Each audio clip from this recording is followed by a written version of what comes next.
I will go ahead and kick us off. Welcome everyone to our hot topic event today, AI in healthcare, current trends and future directions. We're really excited to have you all here and can't wait to dive right in. Um, Before we get started, I'll just mention a couple of housekeeping items as we enter this discussion today. As you've come into the webinar space, attendees are placed on mute upon entering. We just ask that anybody who has questions throughout the discussion, place those in the Q&A box for our panelists to attend to and answer throughout the session at the end. We are recording this session and will be accessible after the meeting on our website. And just appreciate you all being in this space today. Through these kind of hot topic conversations, we hope to kind of dive deeper into topics that are kind of top of mind for people in our community, but for which we haven't held any sort of other in-depth discussion through one of our reports and subject matter expert work groups. So thank you all for being here today. We'll first initially introduce the Bree Collaborative and our topic very briefly, and then transition to the really meat of our discussion today, the panelist discussion, to get into kind of the meat of our topic, and end with a brief audience Q&A. So again, just want to thank you all for sharing this space with us today. I will start us off. I'm Beth Boschkoff. I'm the Director of Research and Best Practice at the Foundation for Healthcare Quality, and primarily support the Bree Collaborative. And wanted to just share a little bit about the Bree before we dive into our topic.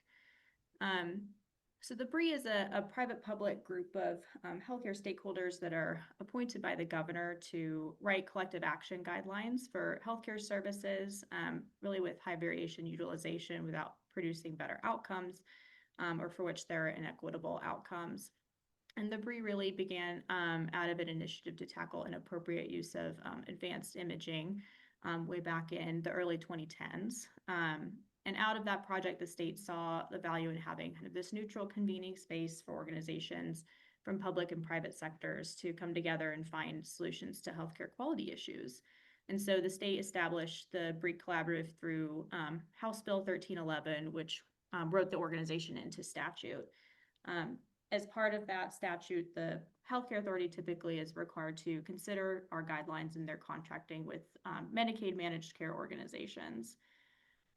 And typically the topics that we identify and develop, we convene subject matter expert work groups to meet on a monthly basis to develop these evidence-informed collective action guidelines. And the guidelines are open to the public and delivered to the healthcare authority at the end of this process, as well as disseminated more broadly to the Washington healthcare ecosystem to drive care outcomes and improvement.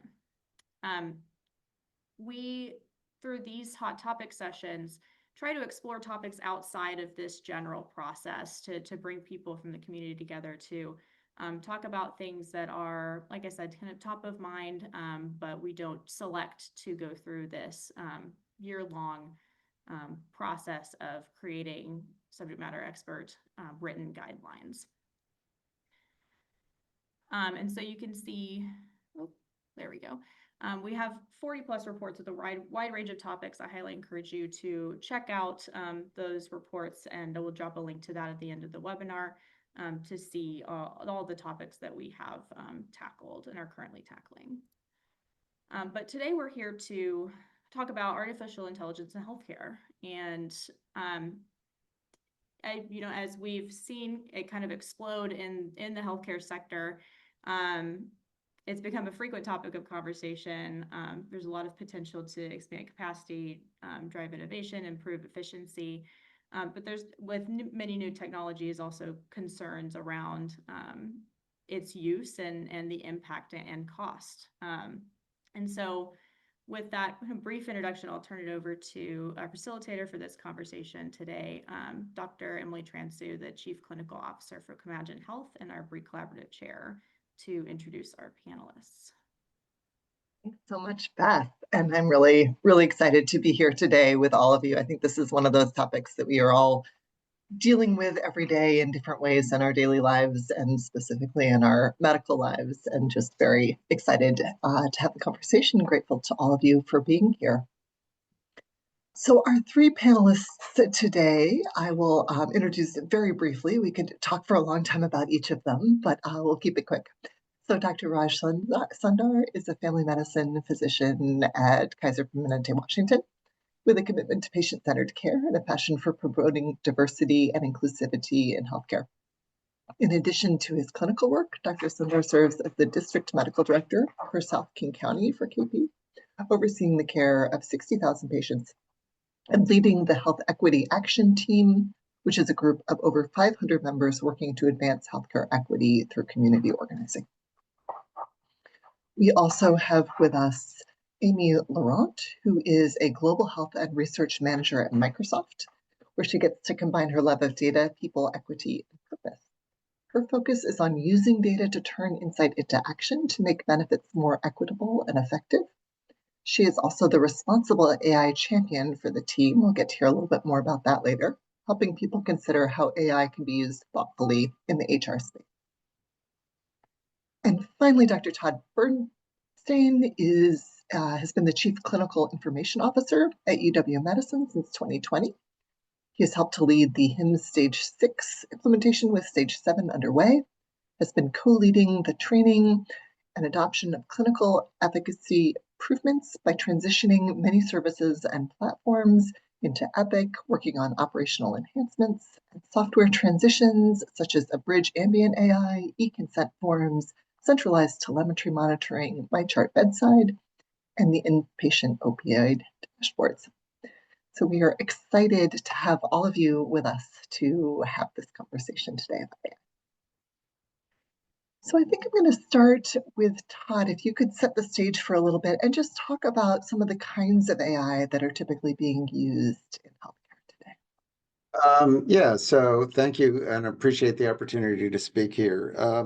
AI goes by a lot of different descriptions. And so I think it's important to understand when we use the term AI, what it is we're speaking about.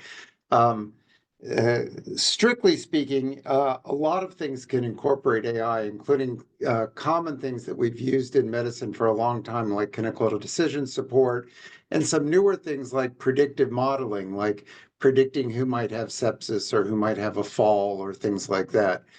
But the newer forms of AI are really in this, what are called generative AI or large language models.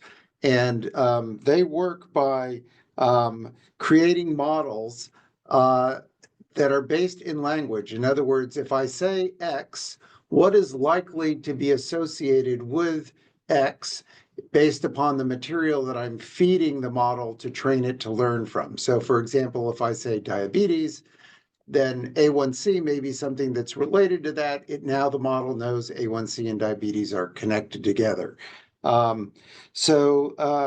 That's the basis of generative AI, but it is able to be used in lots of different formats besides just language. So it includes multimedia, so we use it in radiology, for images.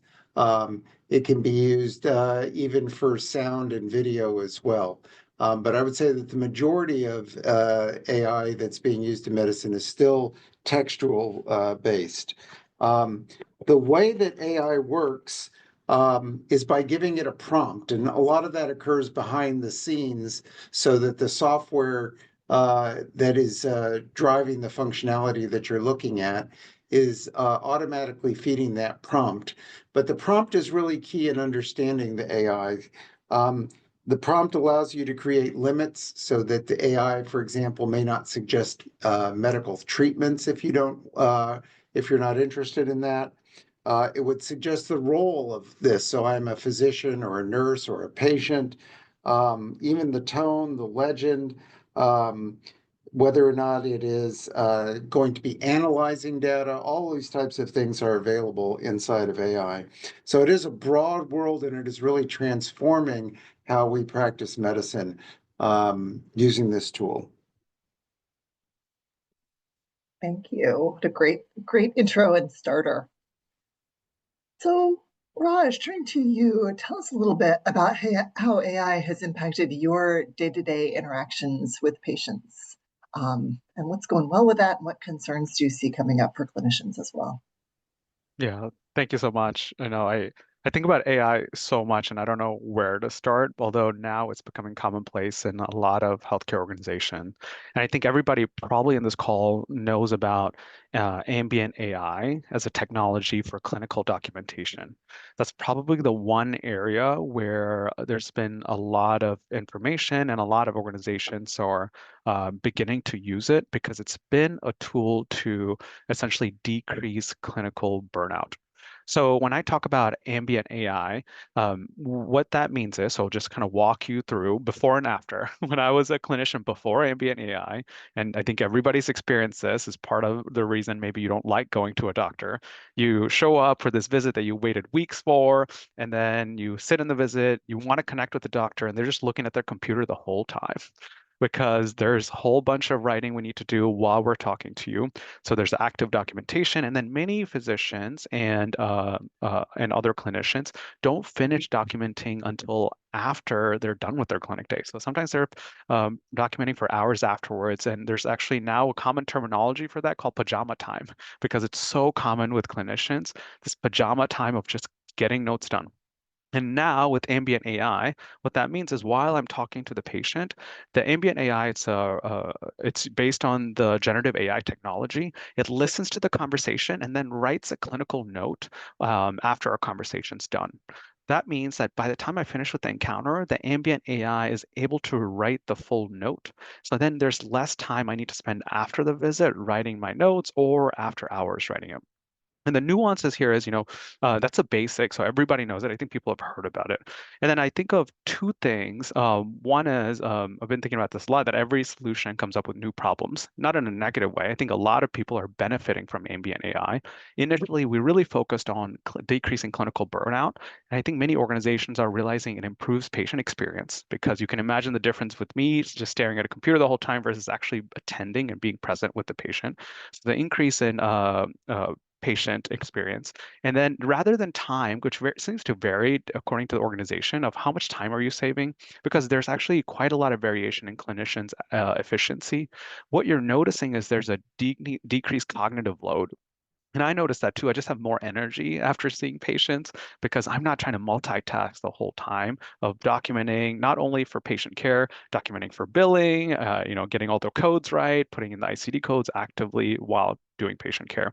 So there's a decrease in cognitive load. So that's the first part is there are lots of benefits. And I'm a strong believer in that any technology comes with a lot of hype. And AI has its fair amount of hype. And then I think people in this call are probably navigating, is this actually true? Like, will AI save us from everything? And somewhat of a fear of like, will it take over everything that we're doing? And I'm sure we'll kind of weave that in through this conversation.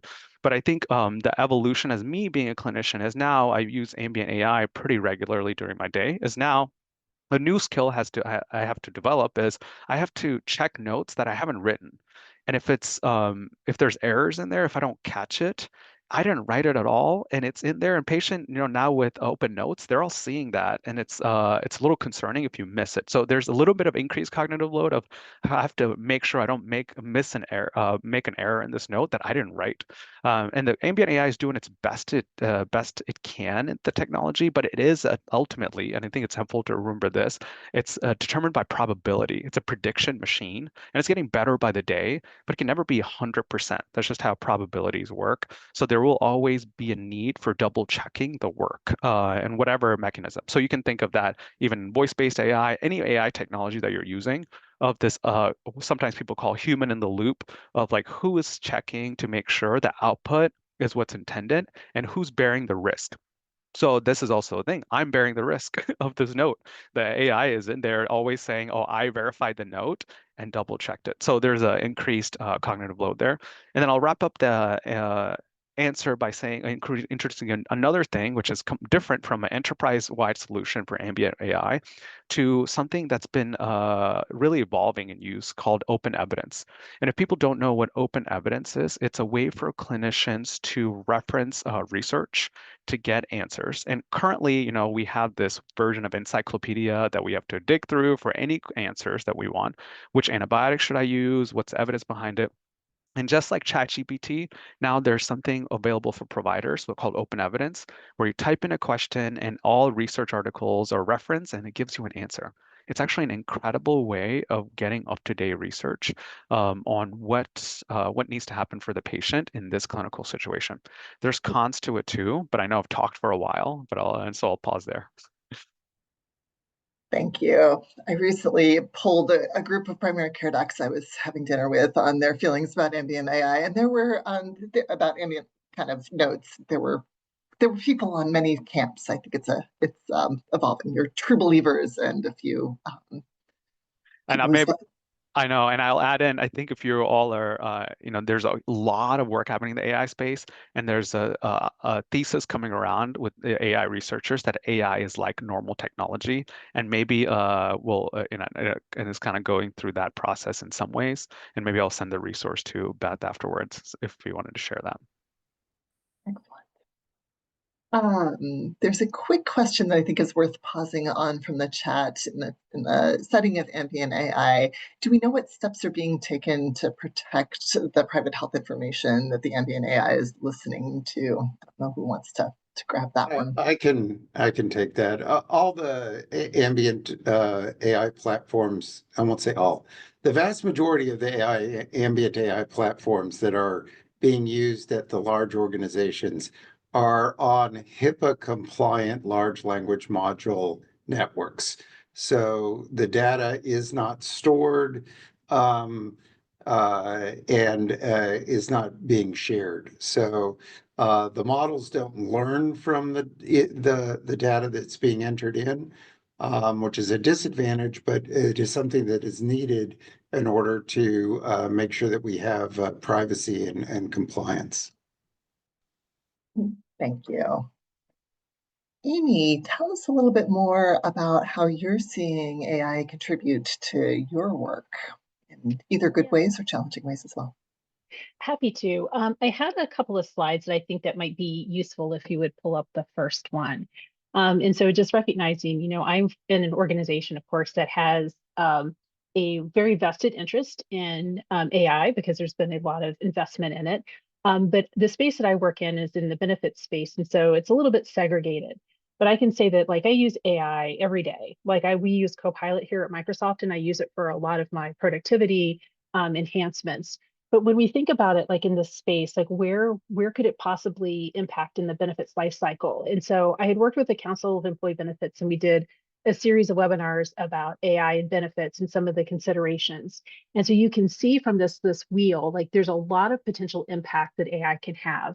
And if you're trying to use it for the goal of having that enhanced employee benefits experience, and also I think about it from that equity element, I think those are some of the important components for consideration.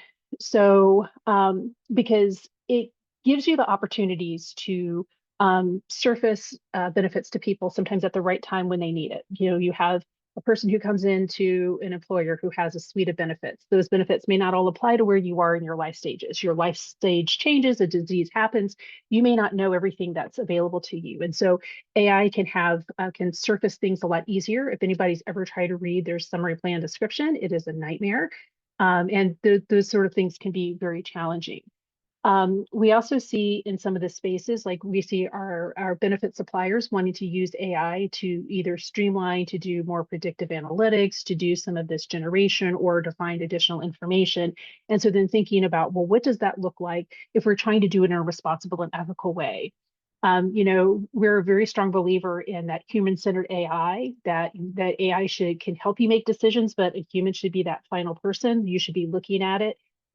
Somebody also said recently, AI is the worst it's ever going to be. And the way that I experience is that I think about I've been around for a while, And I remember when we used to have to type everything into a word processor or with a typewriter. And when we were going through the process of digitizing files, because I worked for a legislature for a little while, people's like, why would we want to do this? Nobody's ever going to use this. And now everything we have is really digital. And I think this is that kind of transformative technology that we likely will have. I don't think AI is going to go away. And so the question is, how do we use it in the right way? How do we scale up? How do we make sure our benefits providers are using it the right way? And then what are those responsible elements that we're thinking about and how we want to address things? And so I see it from the responsible AI and then in just the way that our benefits folks are using it, and also just in my daily life. I'll pause there. Thank you. We've heard a number of use cases for AI in healthcare here, and I'm curious, and this can go to kind of any of you or each of you, either are there any key areas where AI contributes that we haven't heard about yet? And also, are there any places where you feel it should be particularly used with caution right now? I'll add the next big thing for clinical teams is something called augmented response technology, where the ability for clinical teams to have a first draft of a response to a patient secure message. So I think we sometimes imagine a world of, you're trying to reach out to your clinical team, you send a message, you don't hear for multiple days, or you get like a one-line response that seems very curt. And then some patients are super empathetic. I have patients who are like, I know you're busy. Thanks for getting back to me. And others are disappointed, which makes sense. They kind of want a response in a caring and empathetic way. And how do we achieve a balance where I can help us both get the clinical answer and make sure we're compassionate and empathetic in responding to it. So the augmented response technology, which many institutions are using, is that patient sends a message, and then it looks at what the message is. If there's nothing directly clinical, at least as a first draft, and then the clinician uses that first draft and modifies it to send it back. Just with any augmentation of clinical care, as Emily, you were saying, that it depends on the clinician how useful it is, because your starting point is different, but there's some benefit there too. And I want to put that technology out there too, because it's touching in different places in clinical care, directly affecting care teams, which is my focus right now. As a caution with all of this technology, because in this call, and we are talking about also healthcare systems adopting AI, and I think Todd talked about this. AI has been in our systems for a while, and you can separate out AI as predictive AI and now generative AI. That's a difference. And predictive AI also had its hype cycle a bit, and the sepsis score was one thing that almost every institution wanted to buy and did buy, and then it became kind of a there was finances behind it, so people adopted it even more. But then when their peer review and third party actually research was done into this epic, or not epic, I won't use that, health record predictive AI algorithm, it wasn't that great. It was like 60% or so relative improvement, and compared to what it was marketed as, a way higher. And it actually, there's so many problems with technology itself. And understanding how it's getting the outcome we want. So my final point, because of the predictive AI and using the clinical care teams, we're using technology in different ways, is don't think of AI as a black box. And I'll keep saying that, in that you need to question whatever vendor, whatever AI team comes to you, and ask them, how does it really work? They can't just say, it's AI. Here, you can trust the answer. You have to understand how it works in order to really trust it and make sure it is the right fit for your organization. Yeah, I would just add, from my perspective, the one area that is definitely coming down the road is called agentic AI. And you can think about this as AI that drives AI. Um, and so we start to get into the realm of automation with that. And with that, we kind of remove the human interface that Raj was talking about for a lot of the tasks. Now, some of the things that might not have that much concern about, if it's a back office automation process of automatically generating appeal letters to insurance companies. Maybe that's not that big a deal, but we really need to start being very careful about where and when we remove the humans from the processes that the AI is taking over. And this also might be another time for to share like our responsible AI framework, because I would say like while we are definitely moving into like an agentic era, we call it the UI for AI, like the user interface for AI. Like we still firmly say for things that impact like any sort of sensitive use, you definitely still want a human in that loop. So I don't know if could you pull up the slide for the responsible AI framework? Um, because to Raj's point, yes, you should 100% ask your vendors these sort of questions. And we actually ask all of our suppliers to go through this process so that we're really thinking about like what those particular impacts are, like who are the stakeholders, who's impacted, what does it mean? And so this framework was something because Microsoft has been doing AI, you know, whether it was in the predictive analytics or like moving to this Gen AI for quite some time. And so they've built a really structured framework where accountability and transparency are the underpinnings for this process, and really thinking about the fairness, reliability, safety, privacy and security, and that inclusiveness piece. Like one of the things that is really important is also understanding, like as I talked about, like what data goes in your model is also going to drive what your outcome is. And so if people aren't thinking about the bias that has gone into your large language model, that bias is likely to turn out. And so you want your whoever is providing that AI to you to be able to answer questions about that. There's also the question of what they call red teaming. And red teaming is basically people who try to deliberately misuse the AI in ways that people could try to do it to harm people.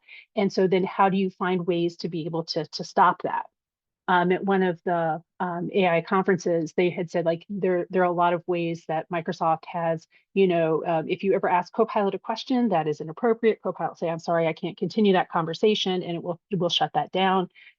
They had found that there were some languages that were able to slip by those filters, and so then they had like, okay, so when we have these things, here's all the things that we need to think about so that you can prevent harm from happening to people across these different pieces. And so when we have suppliers in our benefits space who want to use AI, they have a process that they have to go through that show that that they've been thinking about like the way to handle the issues, if there are harms that can come, how they're going to mitigate those harms, and how those harms get reported back to us if there are any that occur.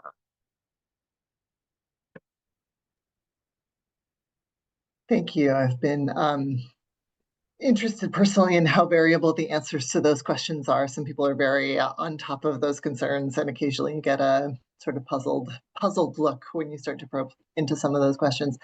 Todd or Raj, do you want to speak to either anything more around data governance and privacy, and or this piece of health equity and the risk of perpetuating biases? Yeah, maybe I can speak a little bit about governance, and then I'll turn it over to Raj to talk a little bit about equity issues. You know, we're very concerned at UW about kind of unleashing this beast on healthcare. And so we have set up a specific AI governance group that was created after we had a charter that was established. And basically, this group governs on 8 different principles. So the first and probably most important, and it is what Raj was getting back to about AI is really just another type of technology, is the AI going to be adopted? Are you going to actually use what it is you're paying for? And is it going to give you the benefit about what you think? And that's probably the largest risk with AI. In fact, newer studies show that over 2/3 of the pilots that are being done with AI fail, and the AI tool is being removed from the work environment. The second is compliance, making sure that it has privacy. The third is security, in that the data is being stored in a place that it's not going to be able to be hacked, et cetera. The next is performance integrity or hallucinations. So you know, AI will always come up with an answer, whether it's true or false or a hallucination, it will come up with an answer. So we want to look at the rates of performance of the integrity of the data. Any bias, which I think Raj will talk a little bit about. The cost of doing this, is this something that's going to have an ROI? We just finished shutting down a pilot actually that worked really fantastic, but had no ROI associated with it. And so we weren't able to justify, especially in today's financial times, the expenditures on this. What are the plans for maintenance? And as the models improve, are the models going to be maintained?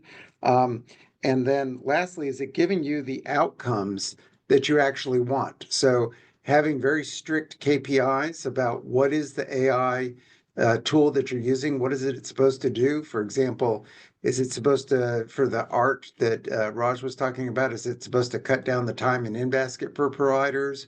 Or for the denial ones, is it supposed to improve our denial rates?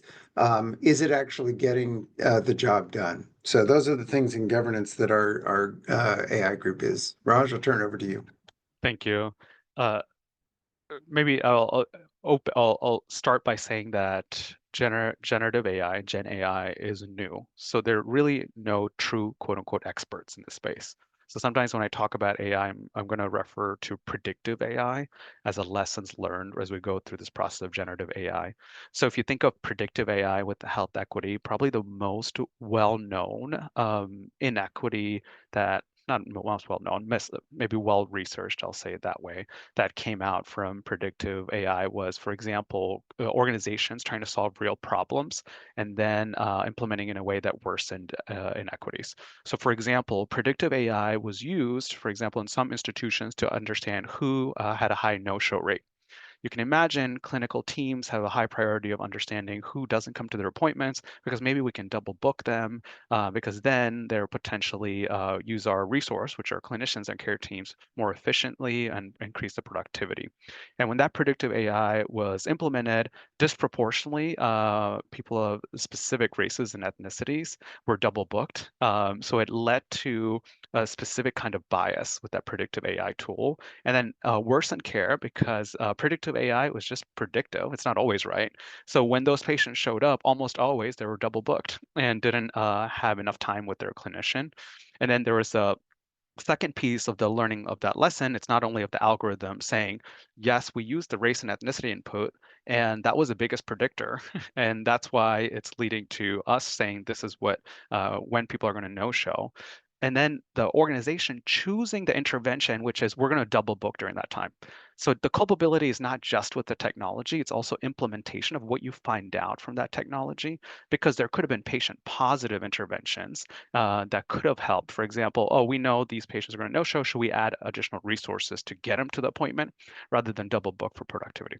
So that aside, that's predictive AI. So going into Gen AI, the positive, for example, with the ambient AI, going back to that cognitive load, I speak Spanish and I used to talk to my Spanish speaking patients and then translate that Spanish into English to write my notes. So I told you the notes was already a cognitive load, and you can imagine me talking to a Spanish patient and then trying to translate that into English for my clinical documentation assessment plan and then flip back to Spanish while talking.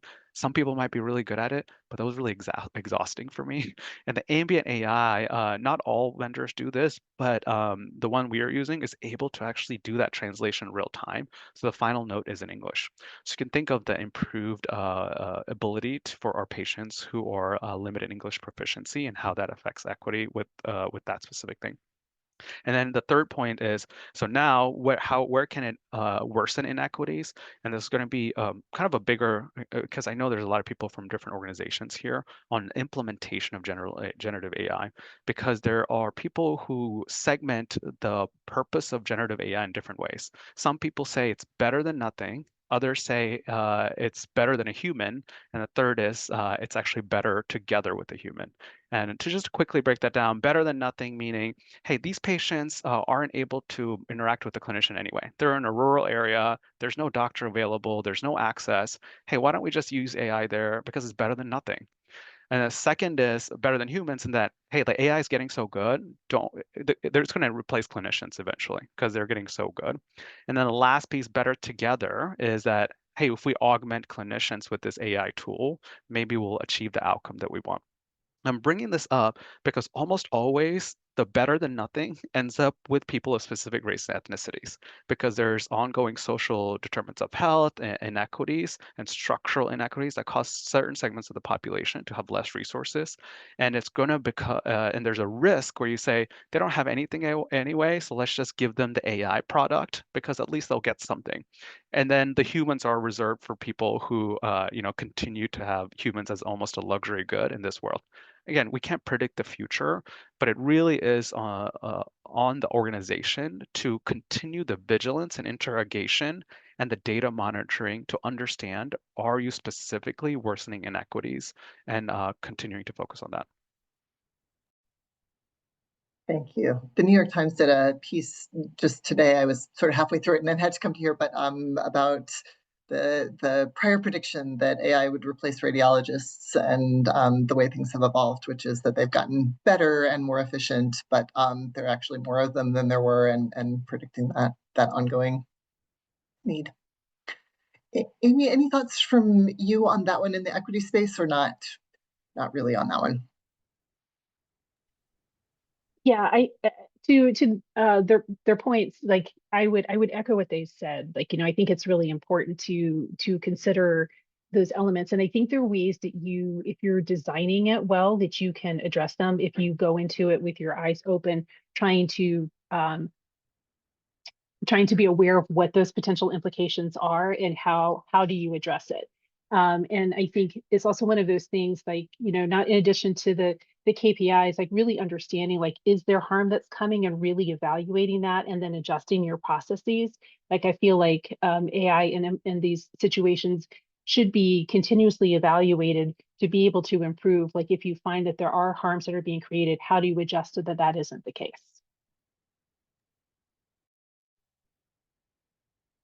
This ties into something that I thought earlier, Todd, when you made the comment about maybe it being fine to not have the human in the loop if you're generating an appeal letter. I think there have been instances of fraud that has come out as AI is very good at generating arguments that may or may not be accurate. But we have a question from the audience about what legal statutes or precedents, if there are any as yet, could impact determination of liability, sole or shared, if an AI error results in a provider delivering adverse patient outcomes. I think Raj mentioned this, but in the end, the provider is responsible. So it doesn't matter what tool is being used, whether it's an electronic health record or paper or AI. In the end, the responsibility for the care lies with the provider.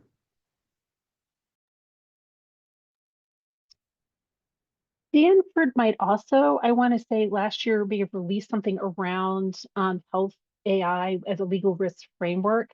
But I will look and see. Like, I've got that, it's floating around in my brain, but let me see if I can find that resource to share. Thank you. And we will send out some resources after this if there are references that come up, so the audience is reassured on that. Have a little bit of what I would call a garbage in, garbage out question, perhaps. Question from the audience. So there is a ongoing problem that the electronic health record clinical problem list has a tendency to be inaccurate, redundant, and mostly shabby. I love the phrasing of that in our question. We probably all have our particular examples of that from clinical care. Can AI help refine this ongoing problem? Or maybe I would also ask, will it make it worse, make it better? How are we addressing this? I can take that one a little bit. So, yeah, the problem list is a challenge. Everybody understands that. And it's because it's really serving two roles. It's being designed to outline the conditions that the patient has, as well as a billing tool. And so it struggles to try and do both functionality. There is hope for the future, however. There are currently products that are out there, as well as products that are coming in the next 1 to 2 years, that will look at and analyze the free text notes, and be able to generate a much better problem list from the free text notes, and then be able to create documentation against those problems and integrate it back into the note.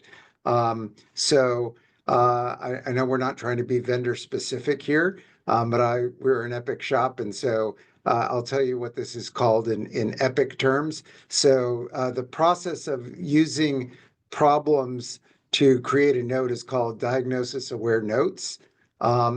And it's being combined with the ambient technology that you've been heard. So Dan with ambient becomes danbient, and this is the new term that's being used to describe this process.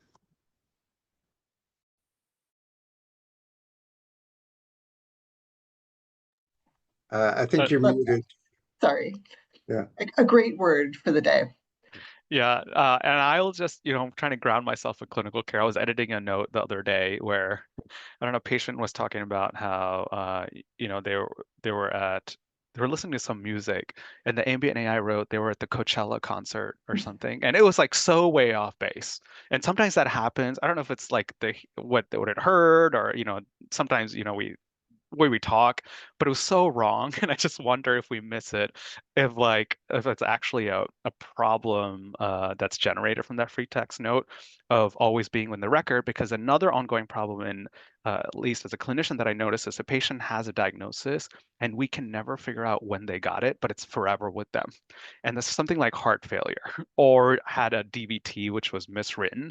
And then it just gets carried over through systems because now we're saying Epic out loud. There's care everywhere, so I can see multiple systems, and then we're just bringing in DVT from everywhere, and then all of a sudden, patient has had it for 10 years, but then you ask them, it's like, I don't remember that. We're like, well, maybe you just didn't remember, and so it's on the record because we kind of trust the record so much. So just being careful with any technology. Just got Todd reminded me of that. One thing we haven't, I'm avoiding going into some examples of things that came out of Dragon when it first came online. We probably all had some unexpected notes that emerged. All technology has its challenges. We haven't talked too much about the patient interface. I was at a summit on mental health in Washington yesterday, and Jürgen Unitzer, the chair of psychiatry at UW, said that he'd had 2 patients recently who had come in who said that they had asked ChatGPT whether to stop their lithium. So curious about how you're seeing patients using AI directly and how that's impacting clinical situations. Yeah, it is a big challenge, AI, I've often, in discussing this, said AI is the new internet. I'm old enough to remember when the internet came into the world, and the physicians were going crazy because patients were looking up conditions on the internet and coming in saying, I have Lyme disease and I have, all kinds of other stuff that they had researched on the internet, right? It gets even more challenging in the AI world because as you start getting into this, what you realize, again, AI can always find you an answer, and the answer always seems kind of plausible. So the advice that it's giving and stuff seems very rational. And that's because it's based on reading models that had rational responses. But yet it can be totally off.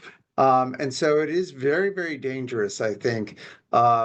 And I think that's part of the role of physicians now, just like it was when the internet came to being, to give advice to patients to say, I know you saw this. However, you need to contextualize this in the whole view of your condition and your care. And that's absolutely true when it comes to AI as well. In fact, when we're doing some of the AI responses like art and things to patients, we specifically in the prompt say, do not give any medical advice, do not suggest any medications, things like that are designed as safety mechanisms to make sure that none of the AI is actually giving things that could cause harm in patients. Now that's internal. Unfortunately, ChatGPT that's on OpenAI doesn't have any of those restrictions in it. And so patients going outside on their own are exposed to that risk. It's such a good question because I heard a story where a patient came to a clinician, went home with a tentative diagnosis, and then didn't believe it, asked ChatGPT, and got the right diagnosis. And then it was escalated that the clinician didn't do a good enough job and let me down because the ChatGPT got me the right diagnosis. The fact is there will be more and more cases of that for a variety of reasons. There's variability in clinician knowledge, and that just exists. We know that. But also there's just a probability and judgment-based decision making that we make with clinical situations. And there's just a chance that we're incorrect. And that's always been true. So what you're noticing is going to happen occasionally. But I think what Todd was talking about, it feels really important to me because with all products with generative AI, I think there's an idea that means somewhat of a death of expertise because ChatGPT is the expert at everything. Like, why do we need experts? But what I've actually noticed is that you need expertise more because they're the ones who bring judgment. Because when I use ChatGPT or whatever, if I know what I'm talking about, I know exactly what questions to ask. So if I need to brainstorm a topic that I feel passionate about, like I understand all the generative AI technology about transformers, I'm going to spew a bunch of lingo here of LLMs and all this. I can exactly ask what it is. And then if it's saying something that doesn't make sense, like that doesn't fully make sense, actually go to the primary source and understand. And it's like, oh, like it misstated that or something like that. But if I talked about 17th century paintings and it told me something, and I'll be like, yep, that sounds right. That seems good enough because I don't know anything about it. And I think patients do end up in that situation where you almost always get an answer. Is the answer is their answer even reasonable and is it fit in my situation? So the takeaway point for the clinician, just like with Google, is to not to be antagonistic to the technology. And I think that happens sometimes of you feel threatened of like, oh, you went to Chat GPT again, didn't you? Versus, hey, like sometimes people do that. What did you learn? And then let's work on it together. And that could be the case. Maybe we should get the lab test that it's suggesting, but maybe it's rare. Or I don't know, this is why it doesn't make sense. I don't think that's what we should do. Why don't we try this? But let's be open to exploring if this doesn't help you feel better. It's more of a collaborative relationship with any technology that can be helpful. Love that as a principle. I'm going to ask a very specific question of Todd, and then I'm going to ask a very general question of each of you as we get closer to the end here. Todd, some forms of AI require really large amounts of electricity and energy to support. I think we're hearing more and more about that.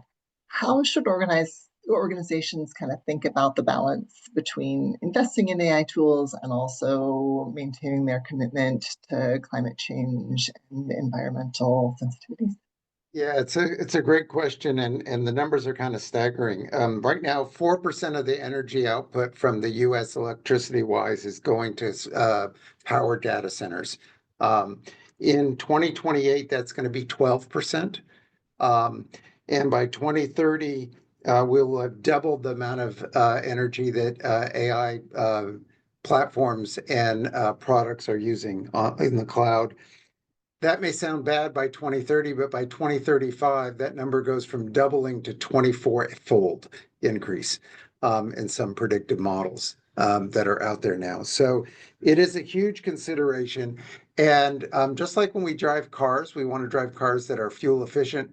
When we use AI, we want to use AI that is power efficient.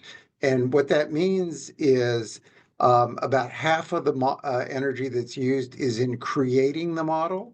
And so we need to be judicious in how we spend our efforts in creating new models. And maybe if it's a very large project and it's going to be duplicative, that we don't necessarily need to do that. So we need to think about that. And also, you have to be very judicious about how you use your prompt. So if it's a very small prompt, it doesn't use that much electricity. If I send ChatGPT 25 pages of medical history, it uses a ton of electricity. So thinking about what it's doing and how it's processing those things are going to be very important going forward to make sure we deal with climate change. Thank you. We have a chat question about the TRIP database. I think we're going to try to answer that offline afterwards, because I would love to just, in our last 5 minutes or so, have each of you speak a little bit to kind of if you want people to take a takeaway from all of this conversation today, is there a particular takeaway that you would like people to leave this conversation with?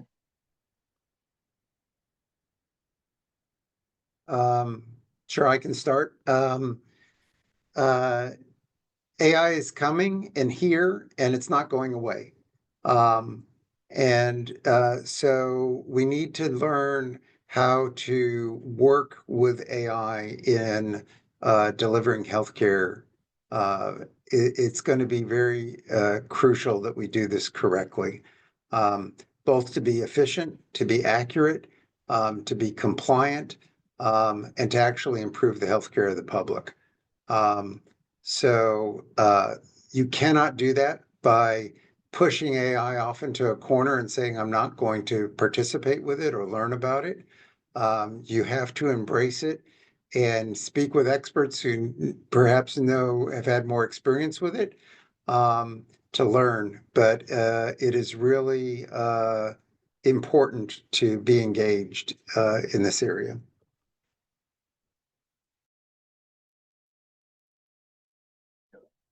Amy, you want to go next? Yeah, I'm happy to go next. I would agree with that. And I think, learning how to maybe embrace the uncertainty of it moving forward and just really start to experiment. I mean, one of the things this is, because I think a little bit about processes may have to change, because one of the challenges are, just to speaking to Todd's point about when you're putting in a lot of information, it requires a lot of energy. But one of the principles is not retaining the data for privacy elements. And so those two things kind of work in opposition to each other. So there's solutions that we're going to have to find and really think about those processes, but really skilling your staff and yourself on the responsibility around ethics and understanding potential biases. I feel like that's a really important component as people are trying to look at the output and then really think critically and evaluate, because you do need that kind of expert opinion to say, is this right? Because sometimes the hallucinations do seem pretty accurate. And so really using that critical thought is key. But I do see ways like I see it improve my own operational efficiency. So I'm excited for some of the things that can come, like when it takes the drudgery of my job away so that I can spend it in some of the creative thought processes or innovation. I feel like there's a lot of positive things that can come out of it. We just have to, to Todd's point, do it in the right way. Thank you. Raj. The one takeaway that I have is don't fall asleep at the wheel. And it is, the idea of self-driving cars, which has taken forever. It was supposed to be here like 2 years ago, I think, but it's still on its way. But in that process, people learn that if it gets good enough, that it's easy to just ignore it all and trust it. But there's still a place for humans, at least in the way we're designing technology, and both with risks, accountability, policies, laws. So a lot of the human factors are going to limit it just taking over everything. Because it will take over, some of the boring tasks, quote unquote. You can define boring however you want, but actually people don't know its blind spots. And there's an idea that the AI has a jagged edge in that the frontier models, which are like the newest models that are being released, even people releasing them have no idea what their blind spots are. Because this technology, the way it's created with neural networks, it's just happening. So you don't know where its blind spots are, and you have to be vigilant because you'd be surprised. Oh, I thought it does like hard tasks really well, and then an easy task that a human could do like doesn't do well.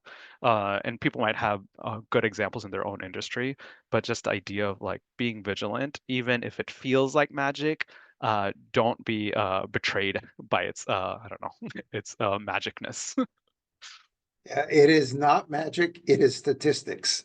Just remember that. And if you don't understand that, then you probably need to understand that to get more engaged in AI. What a great note to bring us all back to the importance of the human in the loop. This has been fantastic and really appreciate hearing from each of you as well as from our audience. This has been a great conversation, and I hope we can continue it because I'm sure it will be a new conversation next year and the year after. So thank you so much for being part of this. And I'll hand back to Beth. Yeah, I just want to share my gratitude for each of you as well, and such experts are are able to learn from you in this area, and just everyone's interaction with AI, like as I said, it is here, and we have to rise to face it. But I wanted to share and close out with a couple of opportunities for people in the audience here, and just also thank our lovely speakers. So. Let me see here. We have a couple of opportunities in the Bree space that we'd love to have everyone involved.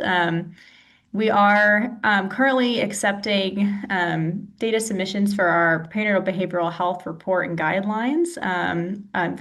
Feel free to scan the QR code there to learn more about that and how to submit. And we are collecting submissions for our reporting initiative around just use of our guidelines in general. And so please check out these QR codes and our evaluation page on the website to learn more about that. Want to make a quick plug for anyone who might be interested in suggesting a Bree Collaborative topic for us to tackle over the course of 2026 to convene a subject matter expert work group and write a report and set of guidelines. The survey will be open until June 18th, and there's a link in the chat as well. And then finally, just a big thank you to our speakers today and Emily Transu for facilitating this wonderful conversation. The recording again will be up on our website for everyone to view later on. And please let us know your feedback in this post survey on the QR code here. But I'll leave this up as we close out the conversation today.